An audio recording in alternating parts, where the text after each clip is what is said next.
ओम शांति 5 मे 2022 प्रातः मुरली मरমৰ সন্তানসকল তোমালোক পিতাৰ মতত চলা যেতিয়া তোমালোকক কোনেও দুখ দিব নোৱাৰিব।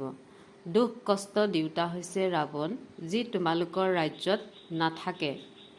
প্ৰশ্ন: তোমালোক সন্তানসকলে এই জ্ঞানযজ্ঞত কি আহুতি দিয়া?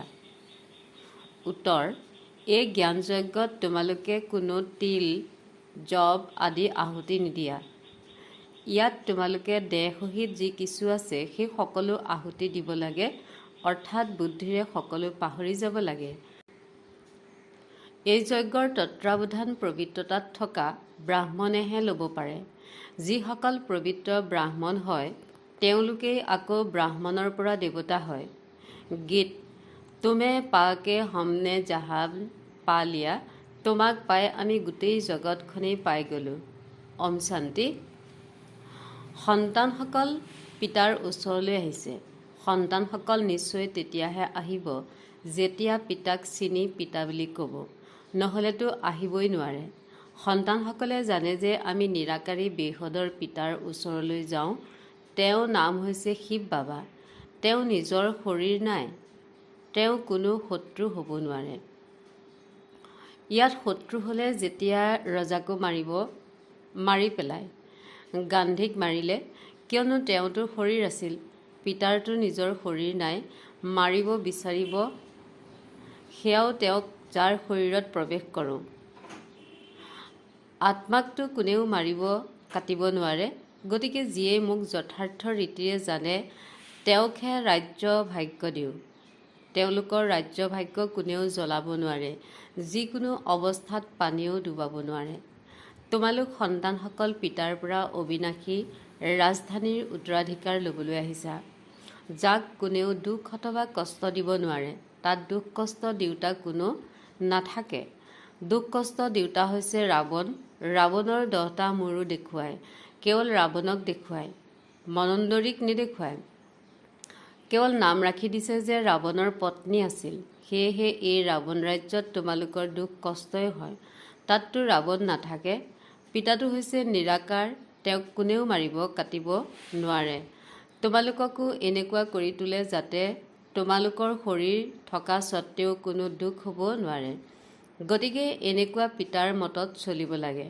পিতাহে জ্ঞানৰ সাগৰ হয়, অন্য কোনেও এই জ্ঞান দিব নোৱাৰে। ব্ৰহ্মাৰ দ্বাৰা সকলো শাস্ত্ৰৰ সাৰ বুজায়। ব্ৰহ্মা হ'ল শিৱ বাবাৰ সন্তান। এনেকুৱা নহয় যে বিষ্ণুৰ নাভিৰ পৰা ব্ৰহ্মাৰ আবিৰ্ভাৱ হ'ল।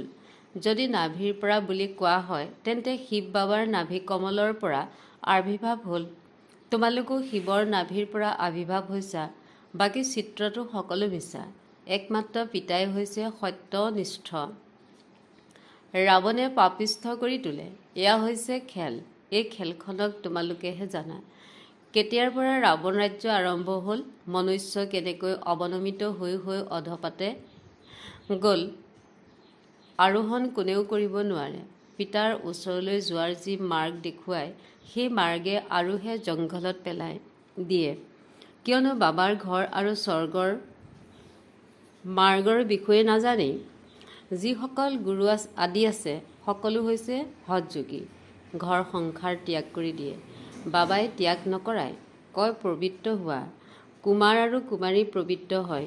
দ্ৰৌপদীয়ে বিনতি কৰে যে বাবা মোক ৰক্ষা কৰা, মই পবিত্ৰ হৈ কৃষ্ণপুৰীলৈ যাব বিচাৰোঁ। কন্যাসকলেও মিনতি কৰে। মা পিতাই হাৰাশাস্তি কৰে, মাৰে যে বিয়া হ'বই লাগিব। প্ৰথমে মা পিতাই কন্যাৰ চৰণত পৰে, কিয়নো নিজক পতিত আৰু কন্যাক পাৱন বুলি ভাবে। আহ্বানো কৰে, হে পতিত পাৱন আহক। এতিয়া পিতাই কয়, কুমাৰীসকল পতিত নহ'বা, নহ'লে আকৌ মিনতি কৰিব লাগিব। তোমালোকে নিজক ৰক্ষা কৰিব লাগিব। পিতা আহিছে পাৱন কৰি তুলিবলৈ।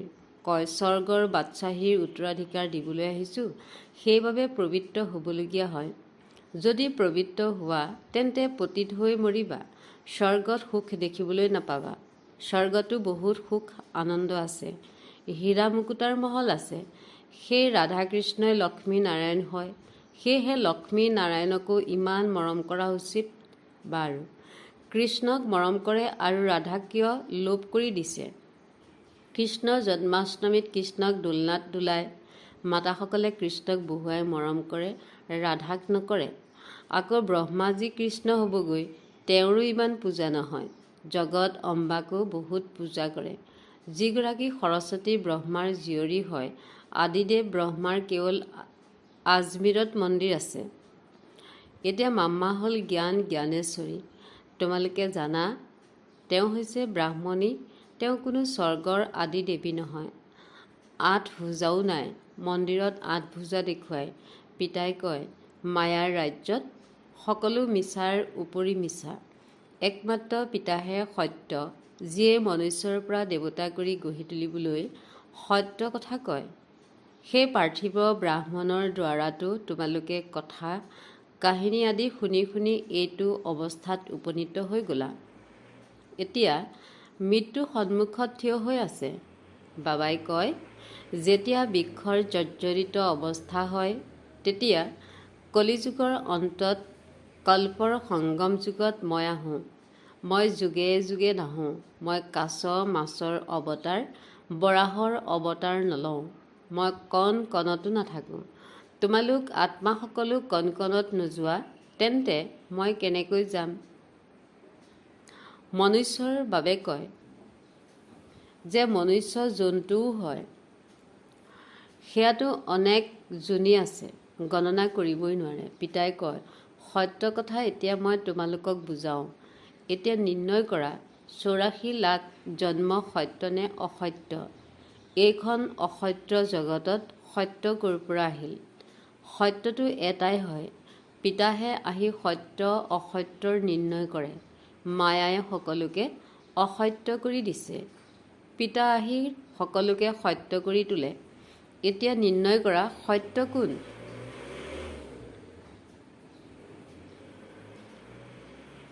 তোমালোকৰ ইমানবোৰ গুৰু গোসাঁই সত্য নে এজন পিতা সত্য? একমাত্ৰ সত্যনিষ্ঠ পিতাইহে সত্যৰ সৃষ্টি স্থাপনা কৰে।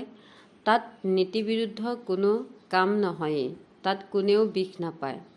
তোমালোকে জানা আমি ভাৰতবাসী যথাৰ্থ দেৱী দেৱতা আছিলোঁ, এতিয়া পতিত হৈ গৈছোঁ। আহ্বানো কৰে, পতিত পাৱন আহক, যেনে ৰাজা ৰাণী তেনে প্ৰজা। সকলো পতিত, সেয়েহে লক্ষ্মী নাৰায়ণ আদিক পূজা কৰে নহয় জানো? ভাৰততে পবিত্ৰ ৰজা আছিল, এতিয়া অপবিত্ৰ। পবিত্ৰক পূজা কৰে। এতিয়া বাবা আহি তোমালোকক মহাৰজা মহাৰাণী কৰি তোলে। সেয়েহে পুৰুষাৰ্থ কৰিব লাগে। বাকী 8 ভুজাধাৰী কোনো নাই। লক্ষ্মী নাৰায়ণৰো 2খন ভুজা আছে। চিত্ৰত আকৌ নাৰায়ণক শ্যামবৰণীয়া, লক্ষ্মীক বগাবৰণীয়া দেখুৱায়। এতিয়া এগৰাকী পবিত্ৰ, আনগৰাকী অপবিত্ৰ কেনেকৈ হ'ব পাৰে? তেন্তে চিত্ৰ মিছা নহ'ল জানো? এতিয়া পিতাই বুজায়, ৰাধা কৃষ্ণ দুয়োগৰাকী বগা আছিল, আকৌ কামচিতাত বহি দুয়ো শ্যামবৰণীয়া হৈ গ'ল। এগৰাকী বগা, আনগৰাকী শ্যামবৰণীয়াতো হ'ব নোৱাৰে। কৃষ্ণক শ্যাম সুন্দৰ বুলি কয়, ৰাধাক শ্যাম সুন্দৰ বুলি কিয় নকয়? এইটো পাৰ্থক্য কিয় ৰাখিছে? যোৰাটো একেধৰণৰ হোৱা উচিত। তোমালোক এতিয়া জ্ঞান চিতাত বহিছা, তোমালোকে আকৌ কামচিতাত কিয় বহা? সন্তান সকলকো এইটো পুৰুষাৰ্থ কৰাব লাগে। আমি জ্ঞান চিতাত বহিছোঁ, তুমি আকৌ কামচিতাত বহিবলৈ কিয় চেষ্টা কৰা? যদি পুৰুষে জ্ঞান ধাৰণ কৰে, স্ত্ৰীয়ে ধাৰণ নকৰে, তেতিয়াও কাজিয়া হৈ যায়। যজ্ঞত বিঘিনিটো বহুত আহে। এই জ্ঞান কিমান বিস্তৃত। যেতিয়াৰ পৰা বাবা আহিছে, তেতিয়াৰ পৰা ৰুদ্ৰ যজ্ঞ আৰম্ভ হৈছিল। যেতিয়ালৈকে তোমালোক ব্ৰাহ্মণ নোহোৱা, তেতিয়ালৈকে দেৱতা হ'ব নোৱাৰা। ক্ষুদ্ৰ পতিতৰ পৰা পাৱন দেৱতা হ'বৰ বাবে ব্ৰাহ্মণ হ'ব লাগিব। ব্ৰাহ্মণেহে যজ্ঞৰ তত্ত্বাৱধান লয়, সেয়েহে পবিত্ৰ হ'ব লাগে। বাকী কোনো তিল, জপ আদি একত্ৰিত কৰি ৰাখিব নালাগে, যেনেকৈ অন্য লোকে কৰে। আপদৰ সময়ত যজ্ঞ ৰচে, এনেকৈ ভাবে যে ভগৱানেও এনেকুৱা যজ্ঞ ৰচিছিল। পিতাইতো কয়, এয়া হৈছে জ্ঞান যজ্ঞ, য'ত তোমালোকে আহুতি দিয়া। দেহ সহিত যি কিছু আছে, সকলো আহুতি দিব লাগে। পইচা আদি দিব নালাগে। ইয়াত সকলো স্বাহা কৰিব লাগে। ইয়াৰ ওপৰত এটা কাহিনী আছে। দক্ষ প্ৰজাপিতাই যজ্ঞ ৰচিলে।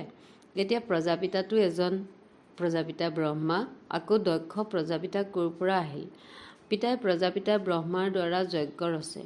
তোমালোক সকলো ব্ৰাহ্মণ, তোমালোকে ককাৰ উত্তৰাধিকাৰ পোৱা। তোমালোকে কোৱা যে আমি ব্ৰহ্মা বাবাৰ দ্বাৰা শিৱ বাবাৰ ওচৰলৈ আহিছোঁ। এওঁ শিৱ বাবাৰ পোষ্ট অফিচ। চিঠিও যেতিয়া লিখা এনেকৈ লিখা, শিৱ বাবালৈ ব্ৰহ্মাৰ দ্বাৰা। বাবা এই শৰীৰত নিবাস কৰে। এই সকলো ব্ৰাহ্মণে প্ৰাৱণ হোৱাৰ বাবে জ্ঞান যোগ শিকি আছে। তোমালোকে এনেকৈ নোকোৱা যে আমি পতিত নহয়। আমি পতিত, কিন্তু পতিত পাৱনে আমাক পাৱন কৰি আছে। অন্য কোনো মনুষ্যই মাত্ৰেই প্ৰাৱন নহয়, সেয়েহে গংগা স্নান কৰিবলৈ যায়। এতিয়া তোমালোকে জানা যে একমাত্ৰ সদ্গুৰু বাবাইহে আমাক পাৱন কৰি তোলে। তেওঁ শ্ৰীমত হ'ল সন্তানসকল, তোমালোকে একমাত্ৰ মোৰ সৈতে বুদ্ধিৰ যোগসূত্ৰ গঢ়া, নিৰ্ণয় কৰা। লাগিলে সেই গুৰুসকলৰ ওচৰলৈ যোৱা বা মোৰ মতত চলা। তোমালোকৰতো এজনেই পিতা, শিক্ষক সদ্গুৰু। বেহদৰ পিতাই সকলো মনুষ্য মাত্ৰকে কয়, আত্মা অভিমানী হোৱা। দেৱতাসকল আত্মা অভিমানী হয়। ইয়াততো এই জ্ঞান কাৰো নাই। সন্ন্যাসীয়েতো কৈ দিয়ে, আত্মাই পৰমাত্মা, আত্মা ব্ৰহ্মতত্ত্বত লীন হৈ যায়। এনেকুৱা কথা শুনি শুনি তোমালোক কিছুমান দুখী পতিত হৈ গৈছা।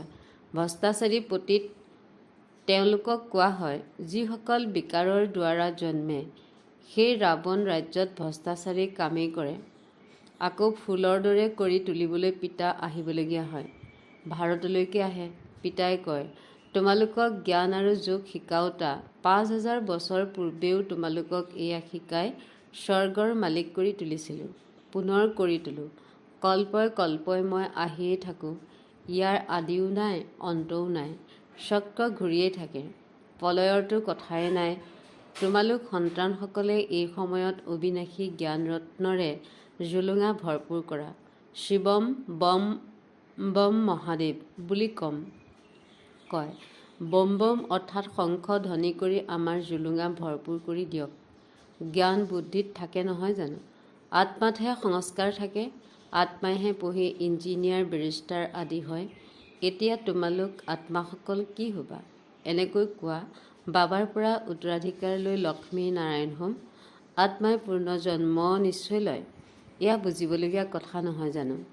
কাৰোবাক কেৱল এই দুটা শব্দ কাণত শুনোৱা, আপুনি আত্মা, শিৱ বাবাক স্মৰণ কৰক, তেতিয়া স্বৰ্গৰ উত্তৰাধিকাৰ পাব।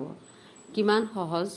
একমাত্ৰ পিতাইহে সত্য কথা কয়, সকলোকে সদ্গতি দিয়ে। বাকী সকলোৰে মিছাকৈ দুৰ্গতিহে কৰায়। এই শাস্ত্ৰ আদিও সকলো পাছত ৰচিছে।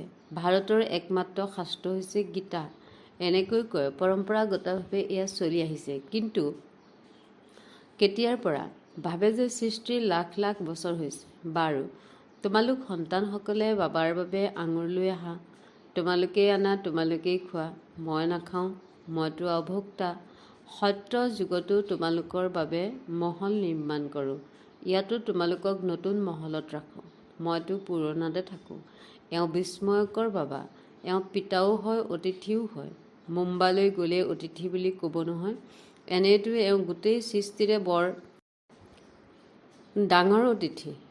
এওঁ আহিবলৈ আৰু যাবলৈ বেছি সময় নালাগে। অতিথিও বৰ বিস্ময়কৰ। দূৰণিৰ দেশৰ নিবাসী, আনৰ দেশলৈ আহিছে। গতিকে অতিথি নহ'ল জানো? তোমালোকক ফুলৰ দৰে গঢ়ি তুলি উত্তৰাধিকাৰ দিবলৈ আহে। কৰিৰ পৰা হীৰাতুল্য কৰি তুলিবলৈ। ভাল বাৰু। অতি মৰমৰ কল্পৰ পাছত পুনৰাই লগ পোৱা সন্তানসকলৰ প্ৰতি মাতা পিতা বাপ দাদাৰ স্নেহপূৰ্ণ শ্ৰীমন আৰু সুপ্ৰভাত। আত্মিক পিতাৰ আত্মিক সন্তানসকলক নমস্কাৰ। ধাৰণা: অবিনাশী জ্ঞানৰত্ন ধাৰণ কৰি শংখ ধ্বনি কৰিব লাগে। সকলোকে এই জ্ঞানৰত্ন দিব লাগে। সত্য আৰু অসত্যক বুজি সত্য মতত চলিব লাগে। কোনো ধৰণৰ নীতিবিৰুদ্ধ কৰ্ম কৰিব নালাগে। বৰদান: বুদ্ধিক ব্যস্ত কৰি ৰখাৰ বিধিৰ দ্বাৰা ব্যৰ্থক সমাপ্ত কৰোঁতা সৰ্বদা সমৰ্থ হোৱা। সদায় সমৰ্থ অৰ্থাৎ শক্তিশালী তেওঁলোকেই হয়, যিয়ে বুদ্ধিক ব্যস্ত কৰি ৰখাৰ বিধি ধাৰণ কৰে। ব্যৰ্থক সমাপ্ত কৰি সমৰ্থ হোৱাৰ সহজ সাধনেই হৈছে সদায় ব্যস্ত হৈ থকা। সেইবাবে নিতৌ ৰাতিপুৱা যিদৰে স্থূল দিনচৰ্যা প্ৰস্তুত কৰা, সেইদৰে নিজৰ বুদ্ধিক ব্যস্ত কৰি ৰখাৰ সময়ত তালিকা প্ৰস্তুত কৰা যে এই সময়ত বুদ্ধিত এইটো সমৰ্থ সংকল্পৰে ব্যৰ্থক সমাপ্ত কৰিম। ব্যস্ত হৈ থাকিলে মায়া দূৰৰ পৰাই আঁতৰি গুচি যাব। শ্লোগান: দুখৰ জগতক পাহৰিবলৈ হ'লে পৰমাত্মা প্ৰেমত সদায় বিলীন হৈ থাকা। ওম শান্তি।